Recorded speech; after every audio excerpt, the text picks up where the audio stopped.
Yo, this is Rooks. I'm going to be reviewing the Kali Audio IN-5. I'm super excited to be going over these speakers. Kali Audio is a great company, and you're about to find out why. Okay, but who is Kali Audio, and why should you care?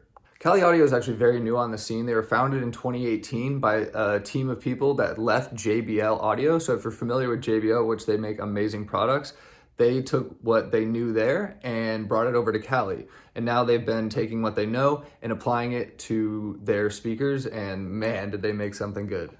Now, in terms of experience with speakers, my previous speakers were the Kali Audio LP6, which I'll be comparing to the IN-5, but I also had a pair of Rocket 5s as well. Those are more of the low-end budget, so that's what I'll be comparing. To get into it real quickly, first off, this is Project Independence, which is actually where the IN comes from in the IN-5.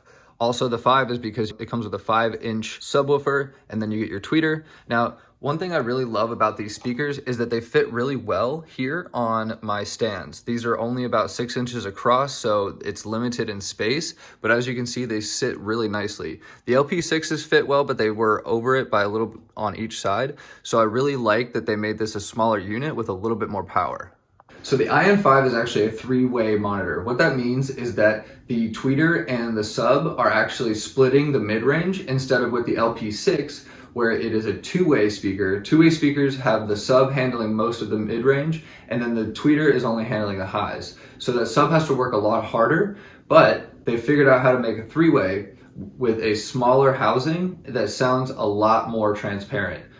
Compared to the LP6, the IN-5 is a more clear experience. If you put them side by side, which I've done, you'll actually notice that the IN-5 is producing a more clear and enjoyable sound and a lot more transparent, whereas the LP6, as it is a great intro monitor, it does lack some of the mid-range and the clarity that the IN-5 is actually able to produce. Additionally, the LP6 kind of sounds like there's a blanket over it, and when you turn on the IN-5, it's like the blanket has been removed. That's the best way I can think to describe what the difference in sound is from the LP6 to the IN-5. What's cool about the IN-5 is it's actually a second wave product, which means this is the second version of their speakers. They've had a full series of speakers to test and use in the market, and now they've taken what they've learned and improved their speaker sets, and now they have the IN-8 and the IN-5. And here's a fun fact about the IN-5s. The IN-5 can actually be laid horizontally, so they don't need to be sticking straight up and down vertical like I have them. You can actually lay them on their side, which is an improvement over the LP6. This is literally the best thing I've found about these monitors, aside from the way they sound. These monitors, much like the LP6, can be adjusted for different types of studio environments. Here, let's turn it around and I'll show you. Now, without getting into too much technical stuff, the great thing about this is you don't need to know exactly how these dip switches work, but you can look at the reference guides and then adjust accordingly. They are a little bit bigger than your average near-field monitor, but that being said, they pack a punch and they fit in any studio space. And with those dip switches on the back, you don't have to worry about having it be perfectly away from the wall or centered in your room. You can literally just flip the switches based on your setup.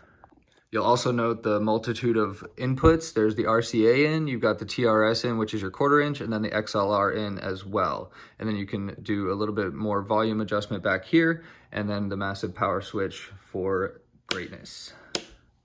And for anyone who's not really sure about why it matters to have a higher quality speaker, so when making music, you want it to be as realistic to what you're making so that it translates across all speaker types. If you're not aware, there are lots of different speakers that add or take away different frequencies based on their performance. In other words, the speaker that you have may be adding bass, and then when you go and release the track, the bass that you heard will not translate because it's not there on other people's speakers.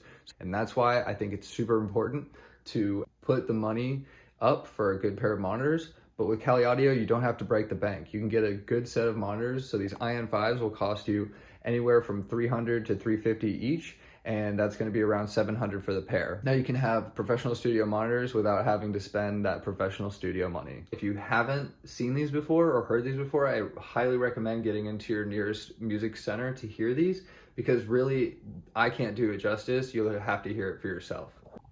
Thanks for watching. If you learned anything, be sure to like and subscribe so that you can get more of this information on your page. And I post tons of producer tips and tricks on top of reviews just like this one. And go outside and get some fresh air before you get back into the studio.